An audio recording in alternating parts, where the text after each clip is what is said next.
I should be at work, but instead I'm inexplicably calm and sitting at the kitchen table drinking a cup of freshly brewed coffee. I needed this to calm myself down. I usually found this to be a very peaceful practice. I used to do this regularly when our kids were little. I would get up about an hour earlier than the rest of the household just to enjoy the quiet. I think it was kind of a hobby of mine. I'm Evan Johnson, by the way, happily married for 25 years. Well, I was happily married a couple hours ago. We have 4 children, the last of whom left home last year. My wife was depressed with empty nest syndrome. I think that's what she called it. So I encouraged her to get a hobby. I think she did. An hour ago, I didn't know his name. His name was Stallion. At least that's what she kept calling him. Do it, Stallion? Come on, baby. I know you can do it. It was strange that the aroma of my favorite coffee permeating the house didn't interrupt them. Usually, when I brewed coffee, my wife Audrey would run downstairs before it was even ready. Anyway, Audrey was very busy, so that might explain why she hadn't smelled it yet. Tell me how much better I am than your spineless weakling husband. Oh my God.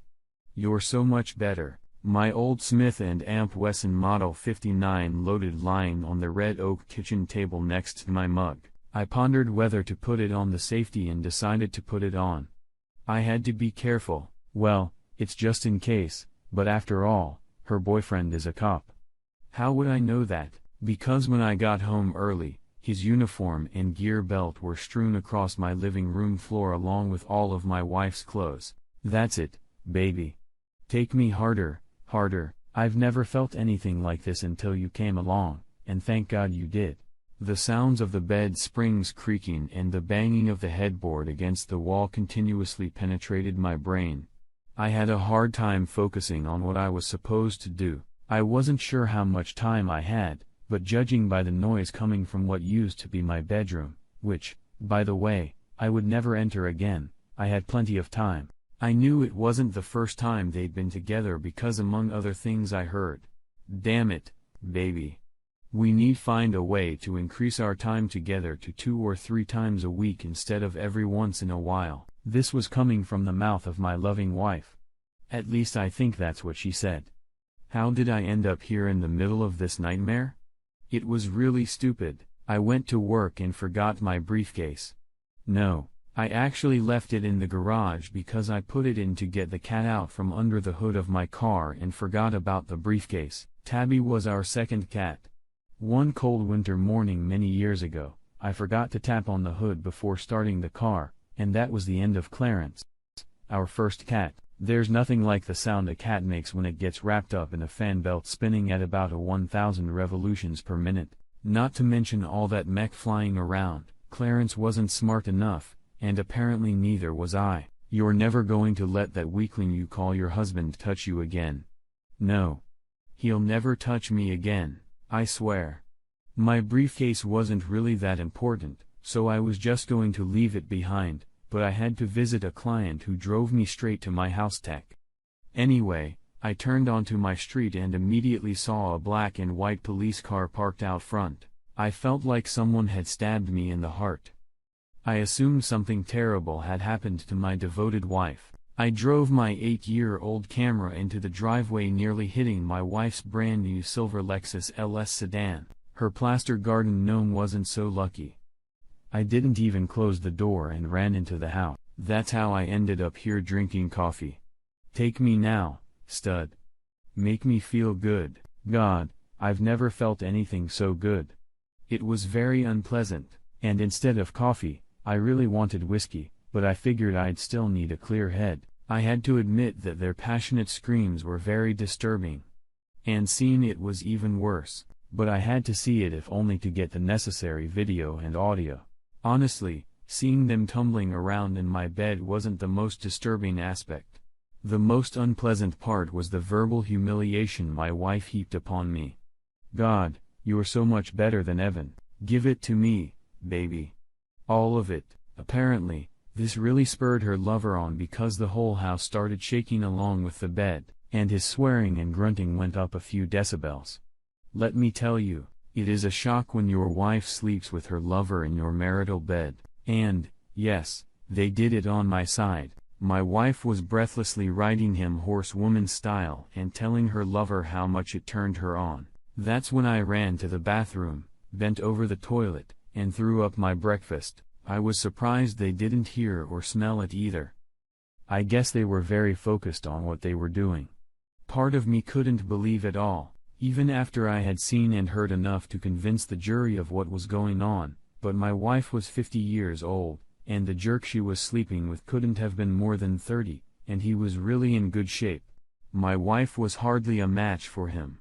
Sure, I wasn't macho either, but couldn't the shithead at least go after someone else's wife who was in shape? I don't get it. It seemed to go on forever, but after about 90 minutes, it got very quiet. I guess they must have taken a break. Suddenly, I heard my wife ask, "What is that smell? That's my special blend. Did you make coffee?" There was no response from her boyfriend.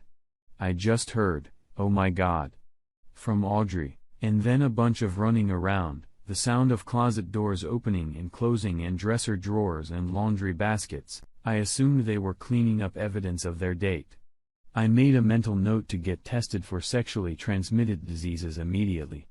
I heard them coming down the stairs. They both appeared in the kitchen naked, wrapped in sheets.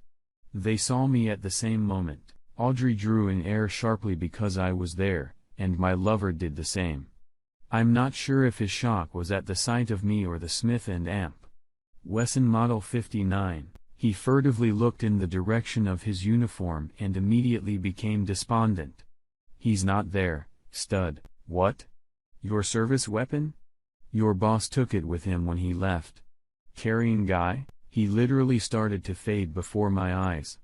And then I saw his lips quiver. In desperation, he fell to his knees, losing the sheet in the process, and began frantically rummaging through the pile on the floor. "He took this too. I think he called it your throwing weapon." I'm guessing the thing that upset him the most was the fact that the serial number had been taken off of it. Something like 5 to 7 years for that.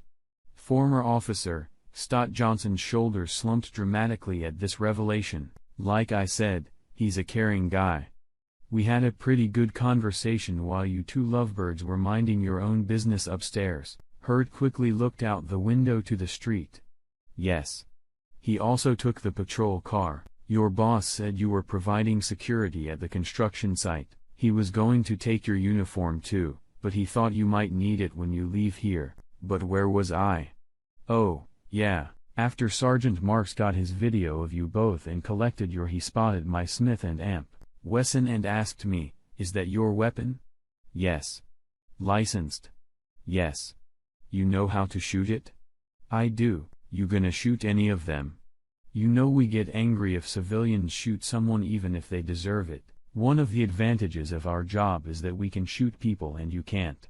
I promised Uncle Pat, Sergeant Marks, that unless the asshole has a third weapon that we don't know about, nobody gets shot. Your boss said, "Okay," and headed for the door with the words, "Oh, do me a favor, tell Officer Johnson not to come to the station. We'll call him when we want to talk to him." I've never seen a cop cry before. "It's about time you picked up your weapon. You don't have a third gun, do you?" He shook his head negatively. I knew there wasn't because we checked. I was just trying to emphasize my point. I wasn't actually aiming at any of them. I just kind of waved them off and went on with my story. "Maybe you could call your wife for a ride home." "Probably not. She was too upset about that video. I emailed her of the two of you in my bedroom. It was hard to understand what she was saying, but it was something about her father, the chief of police. How could you do that to your kids?" She told me about them. "You seem to have a good family. Too bad." Despite the situation, I was really having fun right now. It was a bit like having fish on a rod, and I was just playing with it a bit. "I'd asked my wife to drive you, but her car has been impounded." "What?"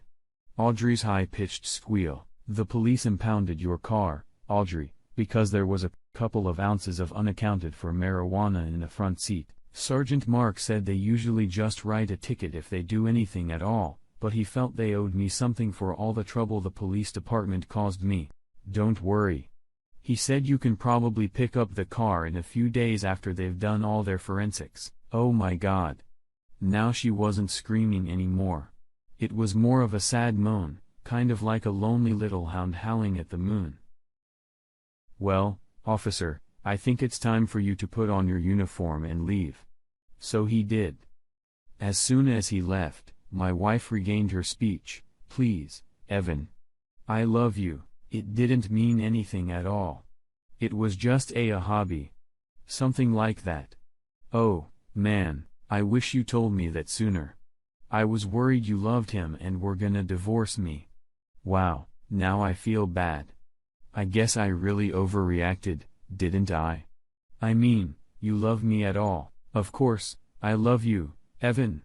Why would you doubt it? Well, aside from the whole infidelity thing, fucking your lover on my side of the bed and you calling me stupid idiot covered in crayon, there were other signs. Oh, honey. I never actually did that. It was just bedroom talk to get us horny. Wait. You said you overreacted, Evan. What did you do? She looked annoyed. Evan, what did you do? Up until now, she seemed to be in a state of shock, but now she was definitely nervous and paying close attention to me. Well, I'm sorry, but just when I thought you didn't love me anymore, I sent the video to our kids. I just wanted them to see who their new daddy would be. You might have to wait a little while before you call them. They seemed upset for some reason. I thought they'd be happy for you. Well, it shows you what I did. Oh my God. You didn't. I just nodded my head. I forgot to mention one more thing, but you probably already know that. Your lover's wife works for the same company as you. I think she mentioned that she works as an executive assistant to the CEO. Don't worry.